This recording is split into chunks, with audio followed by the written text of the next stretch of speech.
Everyone in that ballroom laughed when the rich man forced the single dad veteran to play the piano, until he rolled up his sleeve, and the room fell completely silent. That's how this story begins, and by the end, you'll see why people are still talking about that night.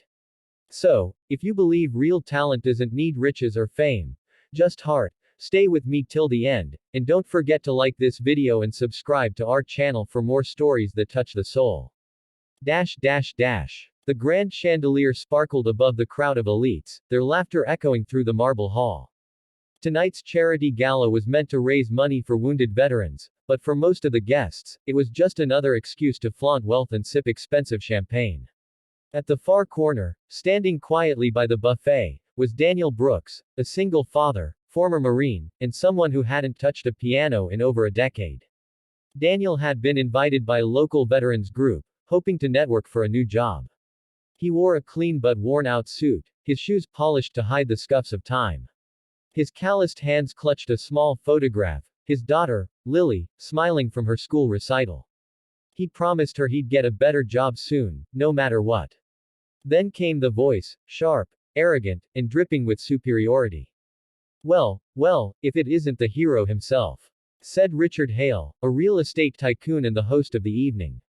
I hear you used to be quite the pianist, huh?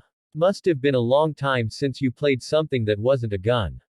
The crowd chuckled. Daniel just smiled politely. Music's a part of who I was, he said softly. Richard smirked, sensing an opportunity to entertain his guests. Why don't you give us a show then, soldier? Play us something, show us that Marine rhythm. Daniel froze. He hadn't touched a piano since the war, since the day his unit fell under fire, and he lost his best friend, Mason. Back then, in the base camp, Daniel used to play to calm everyone's nerves. Mason used to say, man, if the world knew what you can do with those keys, they'd stop calling you a soldier and start calling you a magician. But that magic had died in the desert sands, or so Daniel thought. I'd rather not, Daniel replied quietly. Oh, come now, Richard taunted. What's the matter? Forgot how? The laughter grew. Even the pianist hired for the evening looked uneasy. Lily's photo slipped from Daniel's pocket. He looked down at it, her handwriting on the back read, Daddy, play again someday, okay?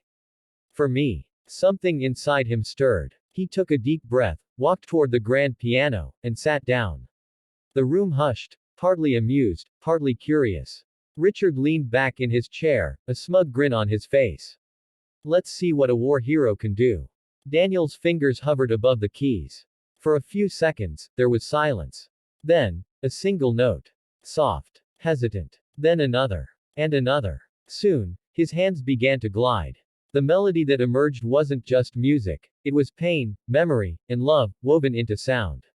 It was the lullaby he used to play for his daughter before she was born. The same song Mason once called, the sound of peace. Every keystroke was a heartbeat. Every chord, a confession. The laughter died. The chatter stopped. Even the waiters stood still, mesmerized. Tears welled in a few eyes, not because the tune was sad, but because it was real. It came from a man who had lost everything but still found beauty in what remained. When the final note faded, there was silence so deep it almost felt sacred. Then someone whispered, look at his arm.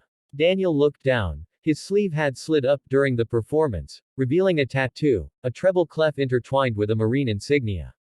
But below it were small names, Mason, Cole, Ramirez, and Jenna. His fallen comrades. Underneath, words that made the crowd shiver. The music lives where the soldiers rest. Richard's smirk vanished. His jaw tightened as if the entire room's judgment now turned to him. Daniel stood, his eyes glistening but proud. You wanted a show, he said calmly. But music isn't for mocking. It's for remembering. Then he turned to leave. But before he could take another step, the crowd erupted, in applause. Real, thunderous applause. Not the kind given out of politeness, but out of awe and respect. Even the pianist from earlier approached and said softly, Sir, that was genius.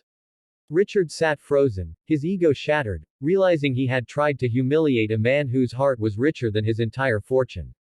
Later that night, as Daniel stepped outside, a young woman approached him, the manager of a major music foundation. Mr. Brooks, she said, your performance tonight, it wasn't just music. It was truth. Would you consider joining our veteran music program? You could inspire hundreds. Daniel smiled faintly. I'd love that. But first, I promised my daughter I'd play for her. He walked away under the soft glow of city lights, carrying nothing but his pride, and a promise reborn. Dash dash dash. Weeks later, a viral video from that night swept across the internet. Veteran humiliated by billionaire plays soul-touching piano piece. Watch what happens next. Millions watched. Thousands cried. Donations poured into veteran programs across the country. And somewhere in a small living room, Lily sat beside her dad, clapping her little hands as he played that same melody, this time, smiling. Because the world finally heard the music that never truly died.